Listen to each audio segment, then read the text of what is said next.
Iran അമേരിക്കയുടെ ശക്തമായ താക്കീത്. പുതിയ ആണവ കരാർ വേണമെന്ന് പ്രസിഡന്റ് ഡൊണാൾഡ് ട്രംപ്. അനുസരിച്ചില്ലെങ്കിൽ അനുഭവിക്കേണ്ടി വരുമെന്ന് ഭീഷണി.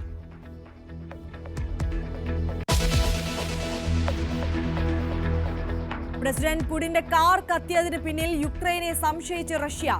തെളിവായി നിരത്തുന്നത് പുടിൻ ഉടൻ മരിക്കുമെന്ന വ്ളാഡിമിർ സെലൻസ്കിയുടെ പരാമർശം.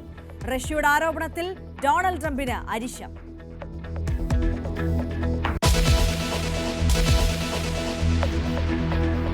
ഭൂകമ്പം തകർത്ത മ്യാൻമറിൽ മരണം 2000-ഓളം.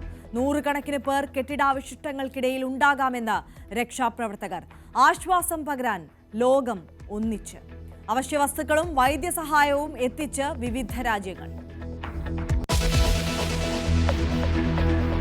നാളെ മുതൽ പുതിയ സാമ്പത്തിക വർഷം. ഇന്ന് അർദ്ധരാത്രി മുതൽ നിരവധി പരിഷ്കാരങ്ങൾ.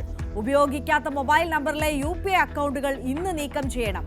ATM ബാങ്കിംഗ് സേവന നിരക്കുകളിലും വർധന.